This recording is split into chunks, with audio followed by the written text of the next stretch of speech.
Sekarang kita masuk ke acara inti, yaitu adalah Qaulullah yang akan disampaikan oleh Ustaz Abu Aiman. Waktu tepat saya persilakan.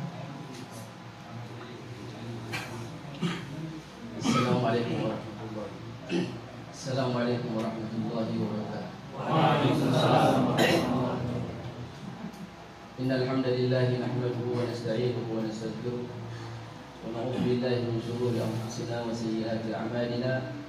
Man yahdihillahu fala mudilla lahu wa man yudlil fala hadiya lahu. Asyhadu an la ilaha illallah wa asyhadu anna Muhammadan abduhu wa rasuluh wa khaliluhu wa safiyuhu la nabiyya wa la rasula ba'dah. Allahumma 'allimna ma yanfa'una wanfa'na ma 'allamtana warzuqna ilma. Ishrah li sadri wa yassir li amri wahlul 'uqdatam min lisani yafqahu qawli. Puji syukur alhamdulillah atas nikmatnya pada pagi hari ini di hari bulan yang mulia, di tempat yang mulia insyaallah, di majlis yang mulia kita berkumpul untuk satu tujuan yang mulia, mengharap kita dijadikan oleh Allah di dunia dan di akhirat di kalangan hamba-hambanya yang Dia muliakan. Dan semoga majlis kita pada kesempatan kali ini majlis iman, majlis zikir, majlis yang berhak untuk mendapatkan janji Rasulullah. Semua makhluk Allah Subhanahu wa taala memintakan ampun buat kita yang hadir di majlis tersebut. Saya ucapkan banyak terima kasih kepada wali murid secara khusus yang telah meluangkan waktunya, dan saya berdoa semoga kedatangan antum ke sini Allah melihat sebagai salah satu bentuk bukti kejujuran memegang amanah yang Allah bebankan dalam bentuk seorang anak. Dan semoga Allah Subhanahu wa taala menjadikan setiap langkah dan niat baik antum datang ke sini sebagai pemberat catatan amalan kebaikan nanti pada hari kiamat. Satu hari la yanfa'u malun wala banun illa man atallaha biqalbin salim. Satu hari ketika anak dan harta kita tidak lagi bermanfaat kecuali hamba yang mendatangi Allah dalam keadaan membawa hati yang selamat, selamat dari seluruh kesyirikan dan selamat dari segala bentuknya. Alhamdulillah, ini pertama kali kita bertemu, dan semoga ini bukan pertemuan yang pertama kali dan terakhir kali. Semoga Allah Subhanahu wa taala akan mempertemukan kita di acara-acara selanjutnya dan berujung nanti diakhiri pertemuan kita di dalam surga Firdaus. Amin. Seperti kata orang banyak, mimbar itu adalah kursi panas. Ya. Saya tidak tahu kenapa mereka menyebutkan kursi panas. Ternyata sedikit saya merasakan orang naik mimbar itu memang terkadang hangat-hangat gimana, panas-panas bagaimana, sehingga terkadang orang yang berbicara kita melihatnya sedikit goyang atau gemeteran. Tapi itu ada dua kemungkinan. Terkadang orang gemetar menyampaikan sesuatu karena tersentuhnya hati dia, sehingga tidak kuasa jasadnya untuk menahan tetesan air mata, ya, sehingga tergeraklah mic itu ke samping kanan, samping kiri, ke depan dan ke belakang, maju mundur. Tapi tetap alhamdulillah tidak terbang dari tangan, ya. Kalau terbang dari tangan repot. Yang kedua, bisa juga gemetar karena memang mental, ya, mental. Nah, mungkin disitulah tepatnya kalimat itu, mimbar itu adalah kursi panas. Jadi semua orang kepanasan kalau sudah naik mimbar. Padahal yang hadir di depannya siapa? Anaknya sendiri, ya, yang sering ngobrol setiap hari sama dia, ya teman-temannya yang sering cekak-cekak ketawa bareng, begitu dia suruh ngomong sendiri dan semua tatapan mata mengarah ke dia, itulah bahayanya pandangan mata. Makanya Rasulullah mengatakan al-ainu haqqun, law kana syai'un sabaqal qalb la sabaqatul ain. Pandangan mata itu memang berbahaya. Andaikan kata Rasulullah ada sesuatu yang bisa mendahului takdir, maka itulah pandangan mata. Ya. Jadi bahaya pandangan mata itu. Kenapa orang gemetar? Karena antum kita menatap kepada dia, semua tatapan. Antum menatap ke sini. Padahal ini santri-santri yang saya hadapi tiap hari.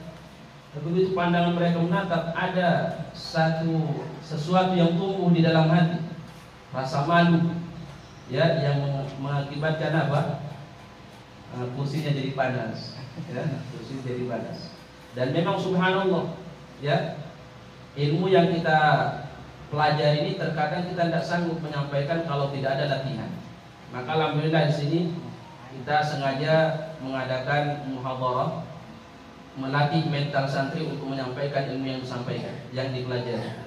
Karena banyak kejadian, jamaah sekalian, saya cerita biar tidak terlalu tegang. Nanti dari puisi, ya, pesan-pesan, semua air mata mau menetes. Alhamdulillah saya tahan, saya teteskan di belakang, jadi tidak kelihatan air mata saya, ya, mau nangis, supaya keluar tetesan air mata bahagia, ya, jangan sekedar air mata terharu. Jadi banyak kejadian orang lulus pesantren naik mimbar, bahkan ada keluarga saya naik mimbar di depan mertua, posisi sebagai pengantin baru, suruh ngisi khutbah Jumat. Ya karena mental tidak ada, mau menolak tidak enak. Kenapa? Pengantin baru, mertua lagi yang nyuruh. Coba bayangkan kalau antum nanti, ya, tidak punya mental. Pertama kali naik mimbar di hari Jumat, yang nyuruh mertua, baru pengantin baru lagi, nolak. Ya Allah, seperti kejatuhan gunung. Akhirnya dia iyakan. Setelah tiga minggu, dia minta udzur untuk tidak mengisi. Tapi dicecar terus sama mertua, karena mertuanya semakin penasaran. Kenapa ini menantu saya tidak mau naik mimbar 3 kali minta izin. Akhirnya terpaksa mertua di depan mimbar mau mendengar anak menantunya ceramah.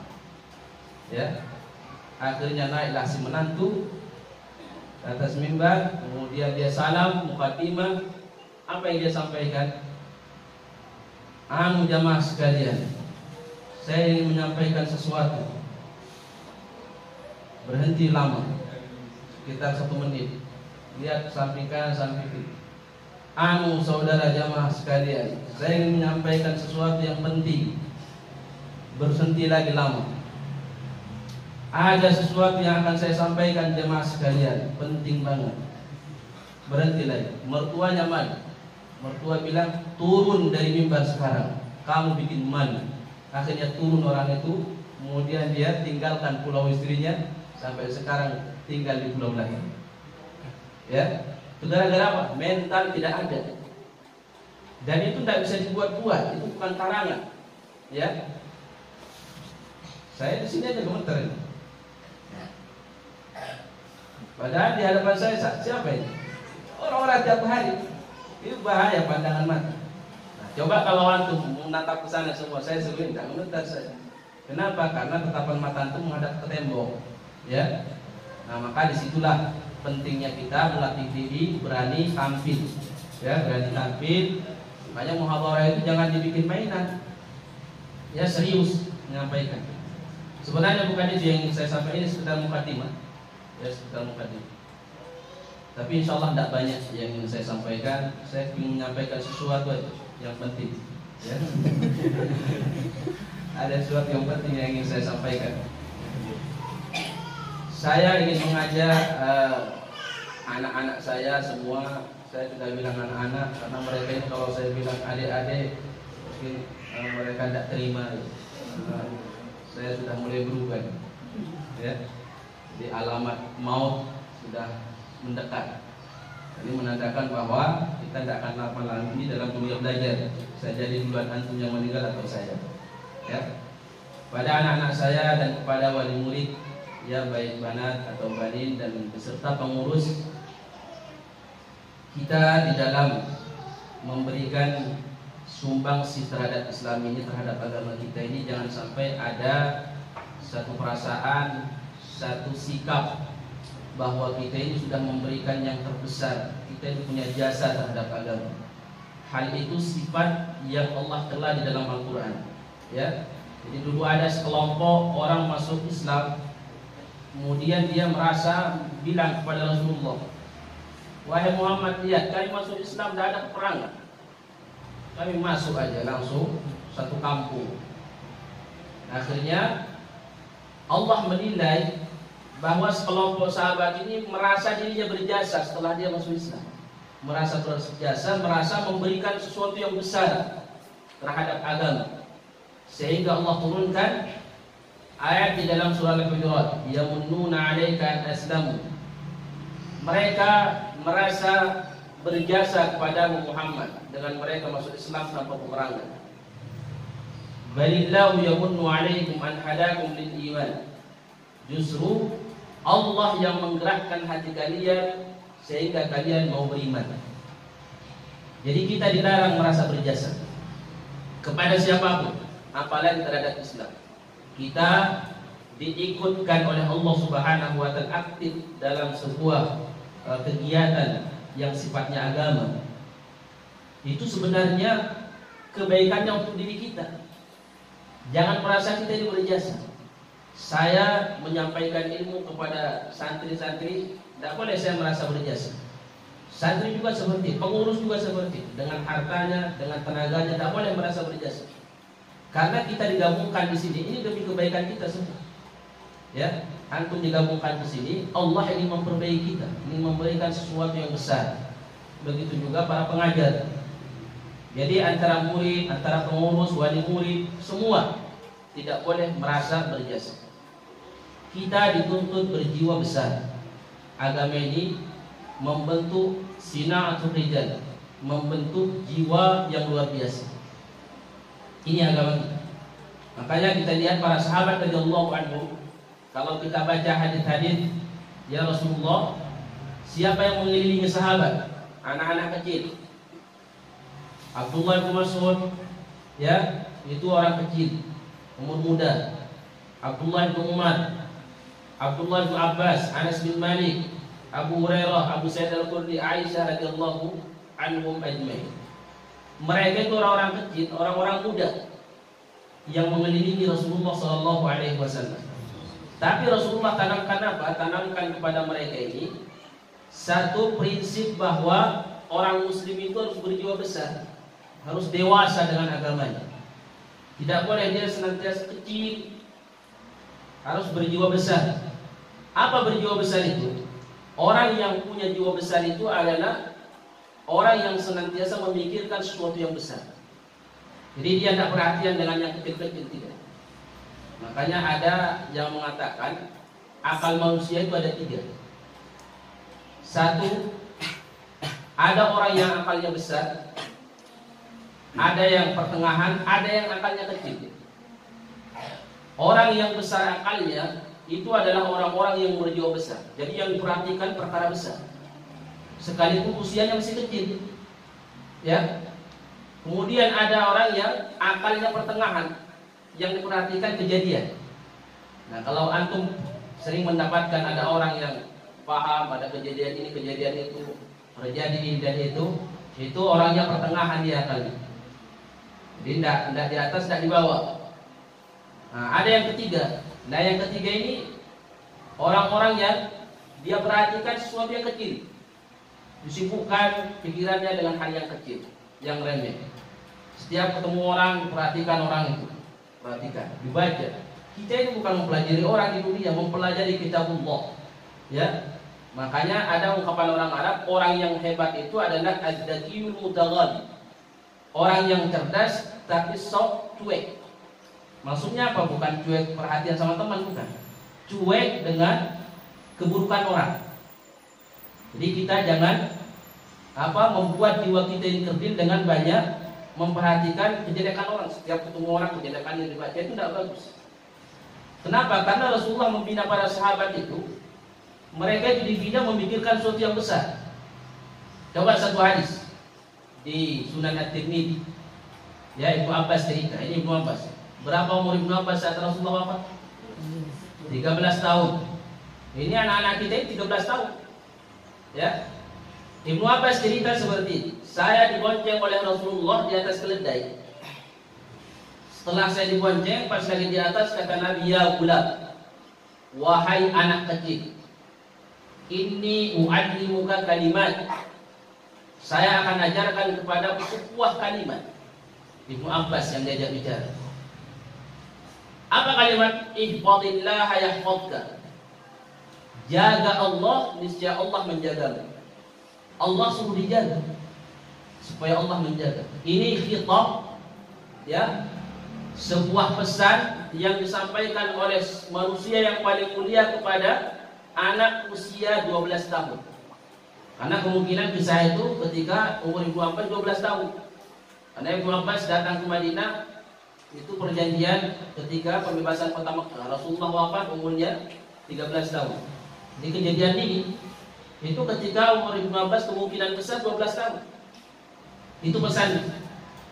Idza sa'alta fas'alillah. Kalau kamu mau minta, mintalah kepada Allah. Wa idza sta'anta fasta'in billah. Kalau minta pertolongan, minta pertolongan kepada Allah. Kemudian kalimat selanjutnya, wa'lam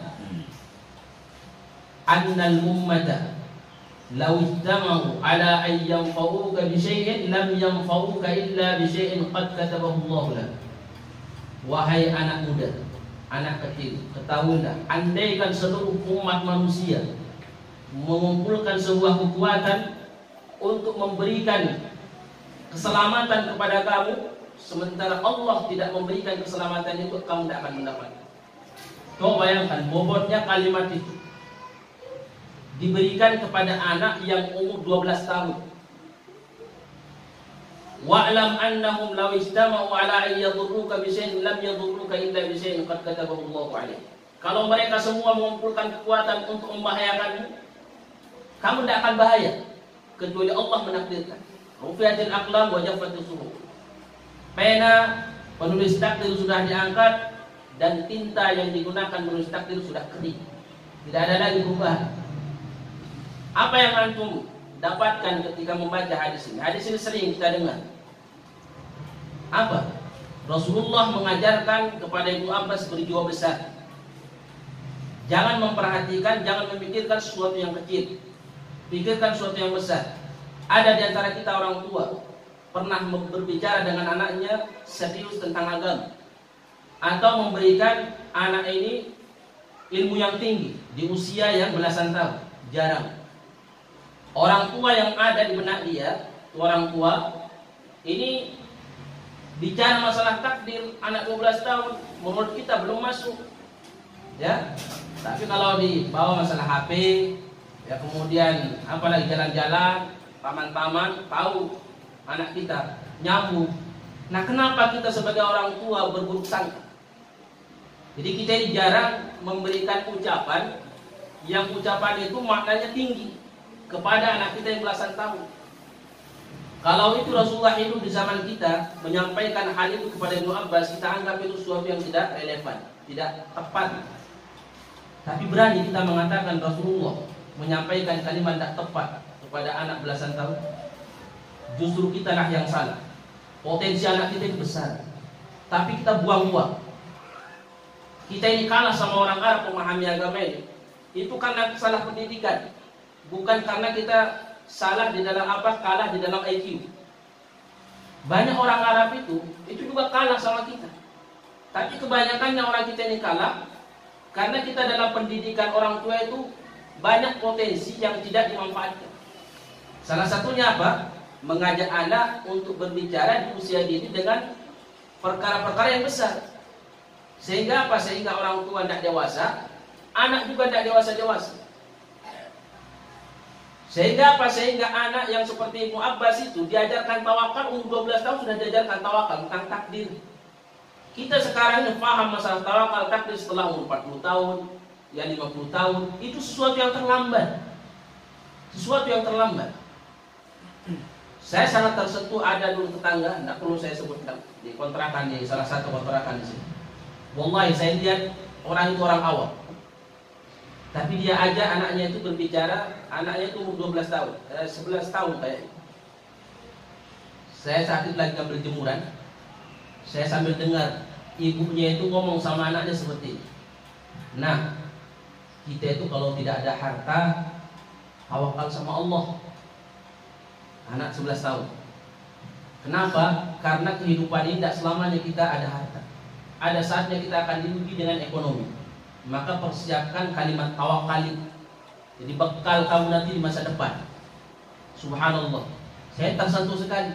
Orang tua yang saya anggap keilmuan terhadap agamanya mungkin ya, kalau bukan bahasa sombongnya, saya lebih mungkin ilmunya dari dia. Tapi tidak pernah terlintas kalimat itu. Tidak pernah diajarkan. Itu kan pembelajaran yang luar biasa. Anak belasan tahun diajarkan tawakal.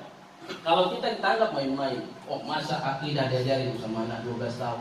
Itu nanti kalau sudah jatuh giginya satu ompong, ya, baru belajar akidah. Itulah yang membuat jiwa anak kita tidak besar. Ya, memperhatikan yang kecil-kecil. Orang memperhatikan yang kecil, jiwanya kecil. Makanya Rasulullah mengajari Ibnu Abbas itu luar biasa.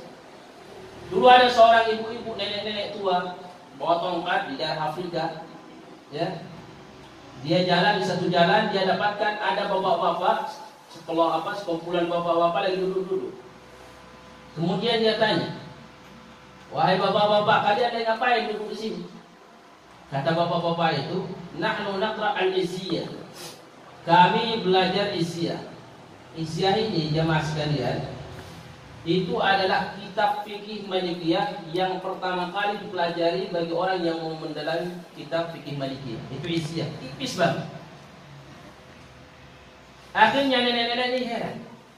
Kata nenek-nenek ini, ya Allah, antum hadithu ahdin bil Islam. Kalian baru masuk Islam, sudah jenggotan mau hampir jatuh ke tanah, sampai ke tanah baru belajar izziyah. Ini materi saya di usia masih SD. Kalian pelajari di usia tua. Apa artinya? Artinya kita itu lambat menjadi orang yang berjiwa besar karena agama ini kita tunda penyampaiannya. Sehingga apa? Sehingga orang tua itu kerdil, ya anaknya juga kerdil. Anak kita tidak berjiwa besar, tidak mau berani berkorban. Kenapa? Karena istilah-istilah yang ada di kepalanya istilah-istilah rendahan. Coba ditanam iman, tawakal, ya, kemudian husnudzon, kemudian inabah. Kita sampaikan kepada anak, dibiasakan setiap hari. Itu membentuk jiwa anak untuk apa? Kenal dengan istilah-istilah. Karena istilah yang paling tinggi di dunia ini tidak ada yang melebihi tingginya istilah orang-orang beriman. Ada istilah iman, tawakal. Ada istilah tawakal di luar agama kita tidak ada. Itu hanya orang beriman. Jadi istilah-istilah yang akan ditanamkan dari sekarang. Jangan ditunda. Apa yang bisa mengajarkan, ajarkan secepatnya supaya anak ini berjiwa besar. Makanya para sahabat radhiyallahu anhum, usia mereka kecil seperti ini, itu mereka jiwanya sudah besar. Karena berjiwa besar itu atau dewasa dengan agama itu bukan dilihat umur.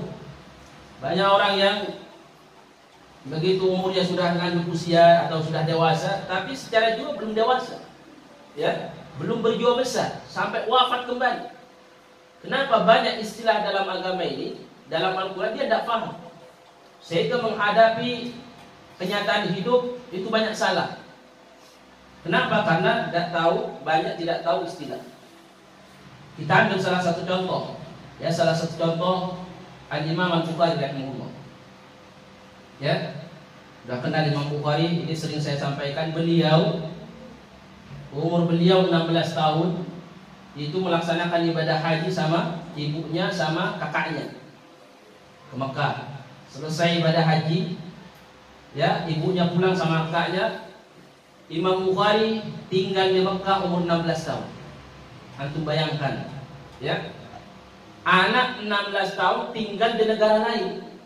Tidak ada kerabat di sana. Kenapa seorang ibu tega meninggalkan anaknya? Seorang anak sabar untuk pisah sama ibunya. Karena kedua-duanya sudah berjiwa besar. Jadi yang mereka pikirkan itu masalah agama, bukan masalah yang kecil-kecil lagi. Sehingga terbangun jiwa orang tuanya, terbangun, anaknya juga terbangun, sehingga tidak ada kekhawatiran. Tidak ada sejarahnya, kisahnya ibu Imam Bukhari menangis rindu, tidak. Karena jiwanya sudah besar.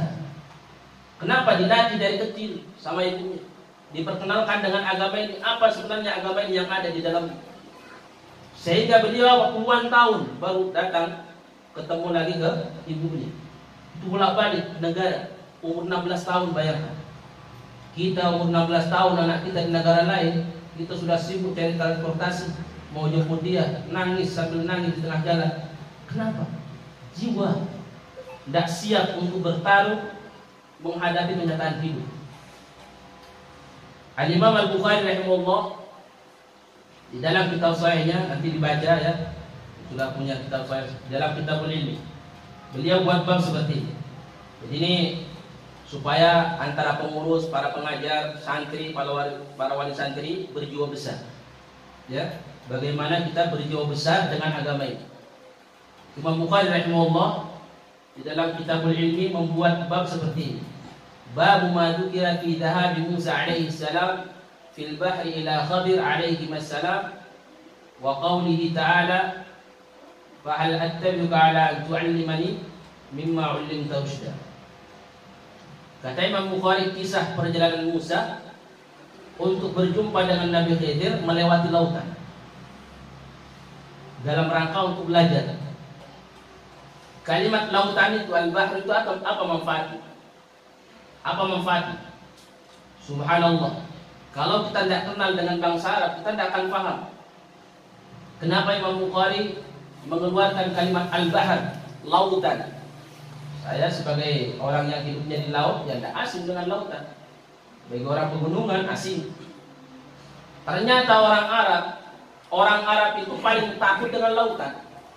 Orang Arab paling takut dengan lautan, karena mereka hidupnya di darat.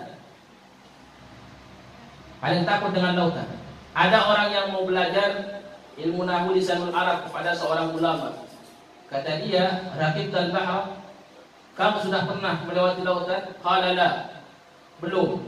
Katanya pulang, jangan pelajari. Ini kita besar maksudnya. Kalau kamu sudah pernah menempuh perjalanan di lautan, sesuatu yang mengerikan, dan kamu sukses, ya, melewati, silahkan pelajari kitab ini. Artinya bagi kita menakutkan, butuh apa? Jiwa yang besar untuk belajar.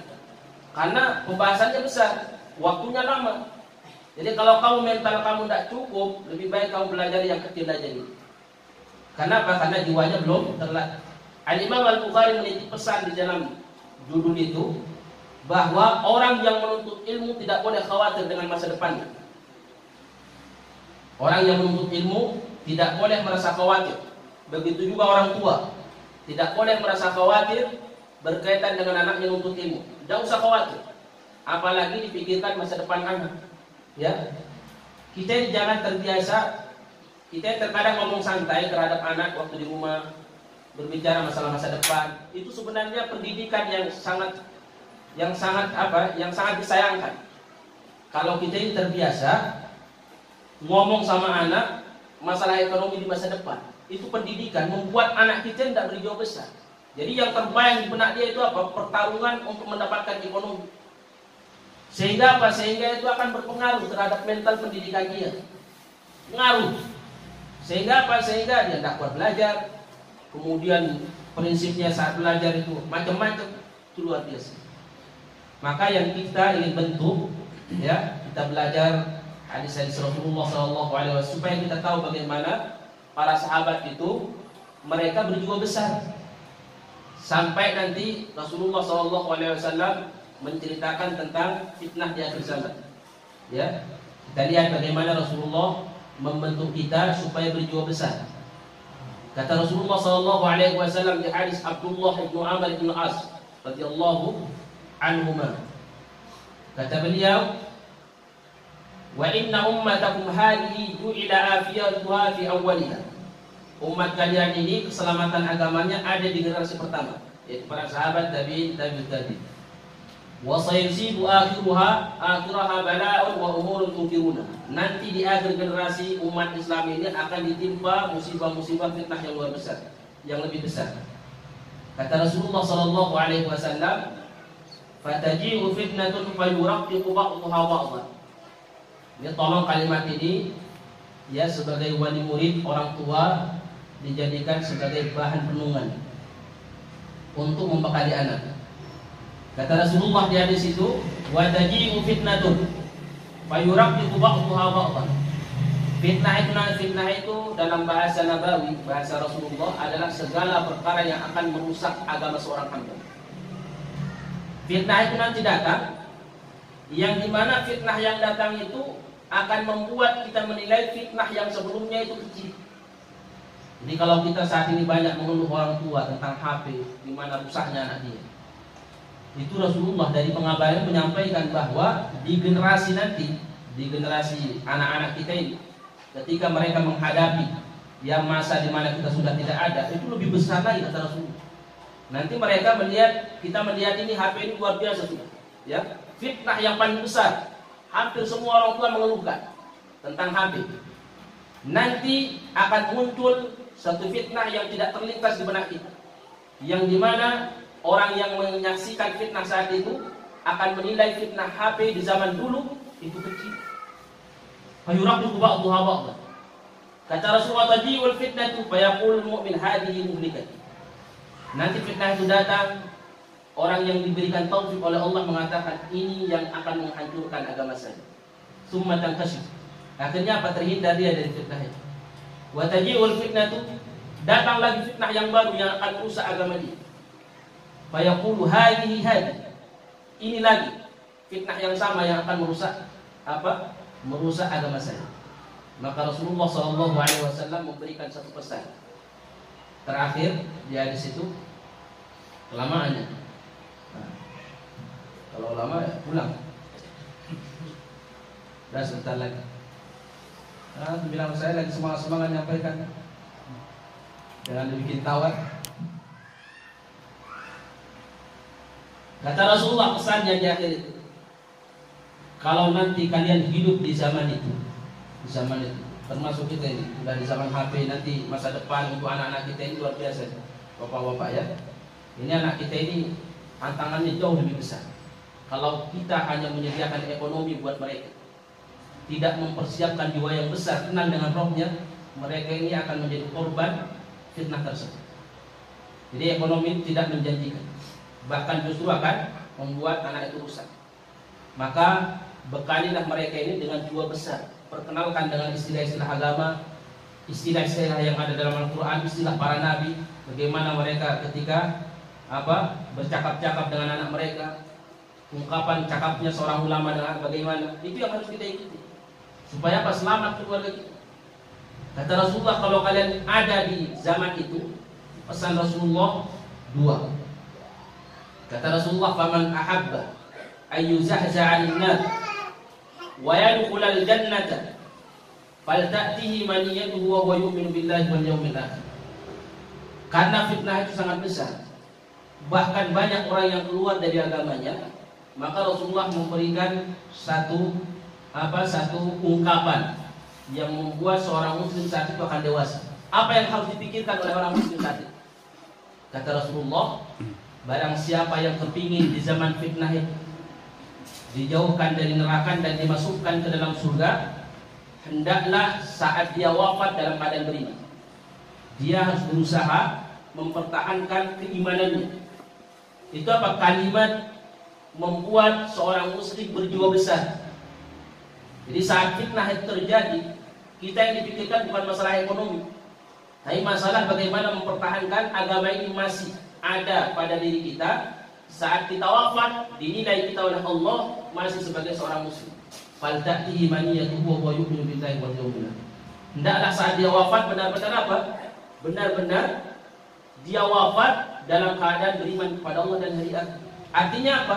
Artinya banyak orang yang sudah hilang agamanya. Nah, ketika kita hidup di zaman itu, yang menjadi pikiran kita mempertahankan agama, bagaimana agama selamat, itulah orang yang berjiwa besar. Yang dipikirkan yang besar, bukan yang kecil. Kemudian pesan Nabi yang kedua, karena hubungannya masalah seorang hamba dengan Rabb. Pesan Rasulullah yang kedua, wa ya'ti ilan nasi alladhi yuhibbu wa yu'ta ilayhi. Dan hendaklah dia ketika berhubungan sama orang lain, jangan pikirkan kewajiban, jangan pikirkan hadiah, jangan pikirkan hati, tapi pikirkan bagaimana kewajiban dia. Jadi saat kita bertaamul sama orang lain dan berhubungan di zaman fitnah, jangan sering menuntut hak. Itu kamu kurang ini, kamu ini teman yang tidak baik. Seharusnya saya sebagai teman punya hak seperti ini. Itu tuntutan di zaman fitnah itu tidak ada. Sulit kita menemukan orang yang bisa memenuhi hak kita. Karena zaman sudah rusak, bukan zaman yang rusak, penghuninya sudah rusak. Jadi kalau kita mau mencari teman yang bisa memenuhi hak kita seperti di zaman tabi'in, di zaman sahabat, itu apa? Sesuatu yang sifatnya itu juga. Mau mencari istri seperti istrinya Sayyidul Musayyab di zaman ini, ya itu jangan mimpi, ya jangan mimpi. Itu di zaman ini sudah rusak, sulit untuk mendapatkan. Maka Rasulullah berpesan cuma satu, kaitannya hubungan sama orang. Perhatikan kewajiban kita terhadap orang. Artinya apa? Di zaman fitnah itu jangan terlalu banyak menuntut hak dipenuhi, karena orang banyak yang rusak dan jarang orang yang memenuhi hak saudaranya. Tapi itu jangan kita jadikan alasan kemudian kita tidak memenuhi kewajiban kita terhadap dia. Kenapa? Karena kita di hari kiamat di dalam kubur akan ditanya tentang kewajiban. Kamu sudah sholat belum? Kamu pernah tidak membeli orang lain? Pernah memaafkan? Berbuat baik sama orang? Itu yang ditanya. Kewajiban kita, bukan hak kita yang akan ditanya oleh Allah. Kamu, fulan, kamu, istri kamu tak ada sama kamu waktu di dunia. Itu tidak mungkin suami ditanya seperti itu. Ya, itu yang ditanya istri kita. Seorang anak tidak akan ditanya seperti ini. Kamu dididik yang baiklah oleh orang tua? Bukan. Anak itu akan ditanya, kamu taat tidak sama orang tua selama ini? Kalau tidak, pukul. Seorang istri ditanya, kamu taat tidak sama suami? Istri tidak akan ditanya oleh Allah dalam kubur, kamu tercukupi tidak uang jajan, belanja, Shopee, apa lagi? Puas tidak kamu sama suamimu? Saya tidak puas ya Rob. Kamu saya tempelek, kamu bilang tidak puas. Masa dia ditempelek? Itu kewajiban orang, apa dia yang ditempelek? Tidak mungkin. Kita ini ditanya oleh Allah kewajiban kita. Tapi kenyataan hidup kita yang sering kita pikirkan hak kita. Ketika bermuamalah sama orang, hak saya. Ya, anak nyalahin bapak. Ini bapak saya ini sudah tidak tahu ngaji, tidak tahu sholat, nyuruh saya menghafal Quran. Itu gimana? Kamu yang harus kasih contoh. Ya, tidak boleh nuntut kayak gitu. Bapak juga seperti itu. Kamu itu anak saya, aset saya hari kiamat. Jangan sampai kamu bawa saya masuk ke neraka. Oh, tidak boleh. Seorang anak itu mikirin apa kewajibannya terhadap orang tua. Itu yang dipikirkan terus. Bapak juga seperti itu, suami seperti itu. Apa kewajibannya terhadap istrinya? Istri juga seperti itu. Apa kewajibannya terhadap suaminya? Rasulullah dalam semua riwayatnya, ketika terjadi masalah sama istrinya, itu tidak pernah mengatakan, kamu sebagai istri harus taat sama saya. Kamu gimana ini? Sudah tahu ayat, masih tidak taat? Tidak pernah. Ya, tidak pernah. Rasulullah tidak pernah menyentuh. Karena Rasulullah tahu dia menunaikan kewajiban. Dia yang dia pikirkan kewajiban bukan hak dia. Kita kalau ada masalah sama istri, sama anak, apa yang kita kedepankan? Senjata kita, saya sebagai suami. Dibawakan ayat dan ya tentang taat terhadap suami. Kamu suami istri saya, harus taat sama saya. Apa kata Rasulullah? Apa kata Nabi? Dalilnya, hadisnya. Tahu enggak? Itu salah. Tidak pernah Rasulullah ngajarin seperti itu. Kita harus memikirkan kewajiban masing-masing. Anak memikirkan kewajibannya supaya apa? Supaya dia berjiwa besar. Sehingga apa? Sehingga dia lepas dari tanggung jawab pada hari kiamat. Kalau kesana kemari yang dituntut hak, itulah orang yang celaka. Kalau kesana kemari kita menuntut hak kita, jangan menuntut hak, tapi pikirkanlah kewajiban. Apa kewajiban saya? Rasulullah SAW pernah berjalan bersama serombongan sahabat. Datang satu sahabat, langsung ditarik itu baju Rasulullah sampai membekas di lehernya. Tarik. Hai Muhammad, berikan saya harta yang Allah berikan kepadamu. Sahabat Umar bin Khattab dan sahabat yang lain sudah ringan tangan mau digebukin ke sahabat. Kurang ajar. Tapi apa kata Rasulullah? Rasulullah memberikan contoh kepada kita. Rasulullah noleh, kemudian Rasulullah senyum. Nanti saya kasih. Senyum. Kita bisa seperti itu. Kesenggol spion kita langsung kita balik ngasih sedekah 100. Hah? Berani? Bisa. Kebanyakan kita apa? Senggol spionnya pengadilan. Ya, spion mahal 5 juta. Senggol sedikit. Nabi ditarik. Apakah Rasulullah mengatakan, kamu ini umat saya, ini Nabi pertama kali masuk surga. Ini gimana kamu? Tak pernah Rasulullah. Kenapa Rasulullah memperhatikan kewajibannya sehingga jumlahnya besar? Nah, supaya kita berjiwa besar, maka kita ikuti para sahabat radhiyallahu anhum. Kemudian pesan yang terakhir saya sampaikan kepada bapak-bapak yang punya anak di sini dan yang tidak punya anak, yang tidak punya anak, yang tidak belum sudah sedang, ya, punya anak. Maka biasakan di rumah itu menggunakan istilah yang tinggi, ya. Bapak, tawakal, muhasabah, muraqabah, itu difamiliarkan. Jadi anak itu memorinya istilah-istilah yang ada itu bukan TikTok, HP, Facebook, itu aja yang ada di ini kita. Itu kan sampah. Supaya kita berjiwa besar dan jangan merasa melihat ini belum sampai anak saya, ini masih kecil. Jangan, tidak ada istilah seperti itu. Ampas sudah 12 tahun. Dia sudah diajarkan. Yang andaikan materi itu dibahas saat ini, mungkin itu pembahasannya ulama besar masalah takdir. Ya, orang yang sudah umur tua aja masih bengong itu masalah takdir. Banyak yang masalah ketabrak kesana kemari. Kenapa? Karena tidak terbiasa dari usia itu. Saya mohon maaf terlalu banyak dan terlalu semangat. Kalimat ya. Saya mau mengatakan terlalu. Stop di situ, artinya saya suruh berhenti sekarang. Sudah tidak nyambung lagi. Itulah kata-kata terbatas kata-kata. Ya. Nah, insyaallah anak-anak kita ini alhamdulillah sebagai kabar gembira kepada para orang tua. Saya selaku pengajar sebelumnya di rumah Quran Al-Basirah. Di sana kurang lebih 3 tahun. Saya bandingkan antara perkembangan yang ada di sini dengan yang di sana. Di sini belum sampai 1 tahun luar biasa perkembangan. Ya. Jadi ini sebagai kabar gembira supaya anak kita semakin semangat belajar, orang tua semakin banyak semangat kasih uang jajan, mungkin biasa apa jadi 1 juta.